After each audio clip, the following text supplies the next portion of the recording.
तेजी से बदलती ग्लोबल इमिग्रेशन पॉलिसीज, यूएस में बढ़ती जॉब अनसर्टेनिटी, स्टूडेंट्स के लिए नए funding options, alternative residency programs और पॉलिसी शिफ्ट्स, ये सब एक साथ मिलकर इंडियन स्टूडेंट्स और प्रोफेशनल्स की पूरी प्लानिंग को इम्पैक्ट कर रहे हैं। और आज के इस डिटेल्ड बुलेटिन में हम एक एक अपडेट को गहराई से समझेंगे।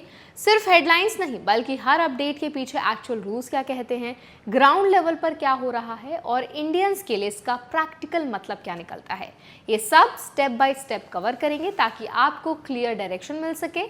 आज इस बुलेटिन में हम 5 बड़े अपडेट्स को डिटेल में समझेंगे। पहला, यूएस में इंडियन H1B प्रोफेशनल्स के बीच बढ़ता जॉब लॉस फियर और उसके पीछे की लीगल रियलिटी।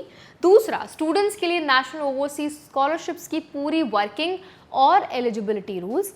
तीसरा, मॉरिशस का नया गोल्डन वीजा प्रोग्राम और उसके एग्जैक्ट इन्वेस्टमेंट और रेजिडेंसी कंडीशंस। चौथा, यूएस द्वारा फॉरेन डॉक्टर्स के वीजा फ्रीज को क्वाइटली रिवर्स करने का मतलब और उससे जुड़े पॉलिसी संकेत। और पांचवा, यूएस में इमिग्रेशन को लेकर पब्लिक ओपिनियन कैसे पॉलिसी डिसीजंस को शेप कर रहा है और उसका लॉन्ग टर्म इम्पैक्ट इंडियंस पर क्या हो सकता है।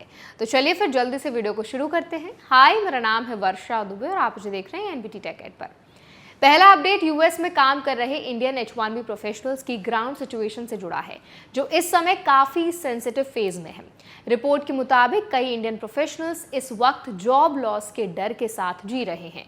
लेऑफ्स, हायरिंग स्लो डाउन और लगातार बदलती पॉलिसीज ने एक ऐसी अनसर्टेनिटी क्रिएट कर दी है जिसमें लॉन्ग टर्म प्लानिंग करना मुश्किल हो गया है।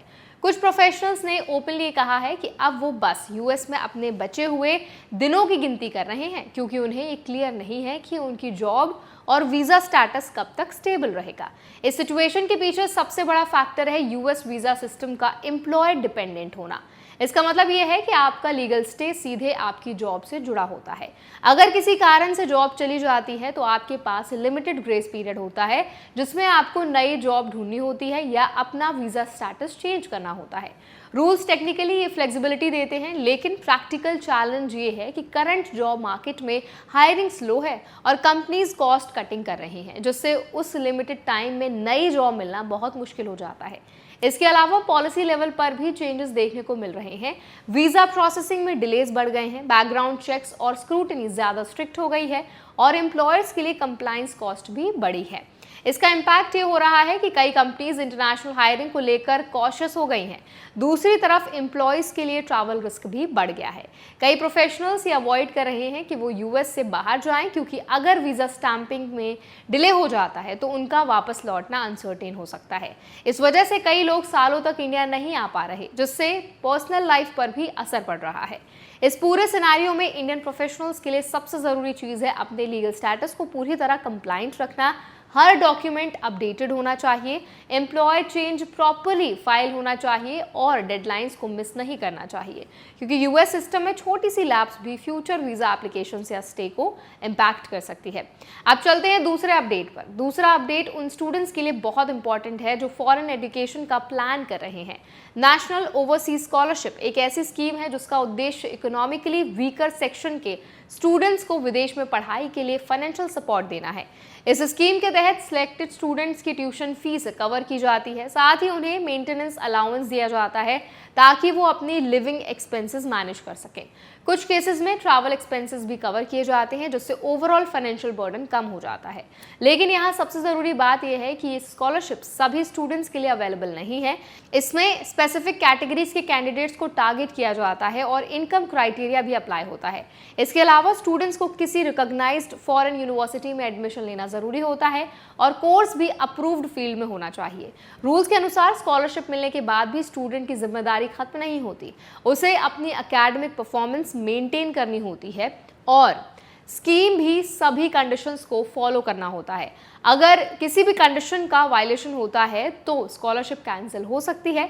इसीलिए स्टूडेंट्स के लिए ज़रूरी है कि वो सिर्फ स्कॉलरशिप के अमाउंट पर फोकस ना करें, बल्कि उसकी पूरी एलिजिबिलिटी, डॉक्यूमेंटेशन और कंप्लायंस रिक्वायरमेंट्स को डिटेल में समझें। अब चलते हैं तीसरे अपडेट पर। तीसरा अपडेट मॉरिशस के गोल्डन वीजा प्रोग्राम से जुड़ा है, जो ग्लोबल मोबिलिटी के पर्सपेक्टिव से एक नया ऑप्शन बनकर सामने आ रहा है। मॉरिशस अब हर साल लगभग 100 मिलेनियर्स को अट्रैक्ट करना चाहता है और इसके लिए उसने करीब $1 मिलियन इन्वेस्टमेंट रिक्वायरमेंट के साथ रेजिडेंसी प्रोग्राम शुरू किया है। इस प्रोग्राम का ऑब्जेक्टिव सिर्फ इन्वेस्टमेंट लाना नहीं है, बल्कि ऐसे इंडिविजुअल्स को अट्रैक्ट करना है जो लॉन्ग टर्म बेसिस पर कंट्री की इकोनॉमी में कंट्रीब्यूट कर सकें। इस स्कीम के तहत इन्वेस्टर्स को रेजिडेंसी बेनिफिट्स मिल सकते हैं जो उन्हें बिजनेस एक्सपेंशन और ग्लोबल एक्सेस की अपॉर्चुनिटीज दे सकते हैं। इंडियन इन्वेस्टर्स के लिए एक ऑल्टरनेटिव रूट बन सकता है, खासकर उन लोगों के लिए जो सेकेंड रेजिडेंसी या डाइवर्सिफिकेशन ऑप्शंस एक्सप्लोर कर रहे हैं। लेकिन यहाँ सबसे ज़रूरी बात यह है कि गोल्डन वीज़ा प्रोग्राम्स हमेशा सिंपल नहीं होते। हर कंट्री के अपने tax rules, minimum stay requirements और रिन्यूअल कंडीशंस होते हैं। अगर इन्वेस्टर इन कंडीशंस को पूरा नहीं करता तो उसकी रेजिडेंसी स्टेटस रिस्क में आ सकती है। इसलिए किसी भी ऐसे प्रोग्राम में एंटर करने से पहले पूरी लीगल क्लैरिटी लेना बहुत ज़रूरी होता है। अब चलते हैं चौथे अपडेट पर। चौथा update US health care sector से आया है, जहां गवर्नमेंट ने क्वाइटली फॉरेन डॉक्टर्स के लिए वीजा फ्रीज को रिवर्स कर दिया है। पहले कुछ रेस्ट्रिक्शंस की वजह से फॉरेन ट्रेन डॉक्टर्स के एंट्री प्रोसेस पर इम्पैक्ट पड़ा था, लेकिन अब हेल्थ केयर सेक्टर में मैन पावर शॉर्टेज को देखते हुए पॉलिसी को रिलैक्स किया गया है। इस डेवलपमेंट से एक इम्पॉर्टेंट सिग्नल मिलता है कि यूएस इमिग्रेशन पॉलिसीज पूरी तरह फिक्स्ड नहीं है, वो सेक्टर स्पेसिफिक नीड्स के हिसाब से बदल सकती है। हेल्थ केयर जैसे क्रिटिकल सेक्टर्स में स्किल्ड प्रोफेशनल्स की डिमांड ज़्यादा होती है, इसीलिए वहाँ एंट्री रूल्स कंपैरेटिवली फ्लेक्सिबल हो सकते हैं। इंडियन डॉक्टर्स और मेडिकल प्रोफेशनल्स के लिए ये एक पॉजिटिव अपॉर्चुनिटी हो सकती है, लेकिन यहाँ भी रूल्स बहुत क्लियर हैं। उन्हें लाइसेंसिंग रिक्वायरमेंट्स, सर्टिफिकेशन प्रोसेस और वीज़ा कंप्लायंस को प्रॉपर्ली फॉलो करना होगा। बिना इन रिक्वायरमेंट्स को पूरा किए एंट्री पॉसिबल नहीं होती। अब चलते हैं पांचवें और आखिरी अपडेट पर। पांचवा अपडेट यूएस में इमिग्रेशन को लेकर पब्लिक ओपिनियन से जुड़ा है। रीसेंट पोल के अनुसार इमिग्रेशन अब एक मेजर पॉलिटिकल इशू बन चुका है। यूएस की पॉपुलेशन इस मुद्दे पर डिवाइडेड है। एक सेक्शन इमिग्रेशन को इकोनॉमिक प्रेशर के रूप में देखता है, जबकि दूसरा सेक्शन इसे टैलेंट इनफ्लो और ग्रोथ के लिए ज़रूरी मानता है। ये डिवाइड डायरेक्टली पॉलिसीज़ को इन्फ्लुएंस करता है। इसी वजह से इमिग्रेशन रूल्स में कंसिस्टेंसी नहीं दिखती, कभी पॉलिसी स्ट्रिक्ट हो जाती हैं और कभी रिलैक्स। ये अनप्रेडिक्टेबिलिटी इंडियन स्टूडेंट्स और प्रोफेशनल्स के लिए सबसे बड़ा चैलेंज बनती है, क्योंकि लॉन्ग टर्म प्लानिंग करना मुश्किल हो जाता है। अब अगर इस पूरे बुलेटिन को एक साथ समझे तो सबसे बड़ा टेक अवे ये है कि ग्लोबल माइग्रेशन अब सिंपल प्रोसेस नहीं रहा। सबसे पहली ज़रूरत है अवेयरनेस की। आपको अपने वीज़ा रूल्स, राइट्स और ऑब्लिगेशंस क्लियरली पता होने चाहिए ताकि आप मिस इन्फॉर्मेशन का शिकार ना बने।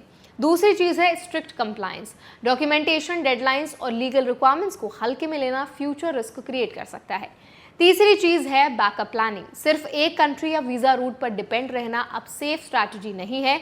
चौथी चीज़ है सही सेक्टर चुनना। फ्यूचर अपॉर्चुनिटीज़ उन्हीं फील्ड्स में होंगी जहां डिमांड हाई होगी। और सबसे इंपॉर्टेंट है इन्फॉर्म्ड डिसीजन मेकिंग। आज के समय में जो लोग सिस्टम को समझते हैं वही बेहतर डिसीजन ले पा रहे हैं, और यही इस बुलेटिन का उद्देश्य है, आपको क्लैरिटी देना ताकि आप सही प्लानिंग कर सकें और चेंजिंग ग्लोबल एनवायरनमेंट में अपने लिए सही रास्ता बना सकें। तो आई होप आज का बुलेटिन आपके लिए बहुत हेल्पफुल रहा होगा।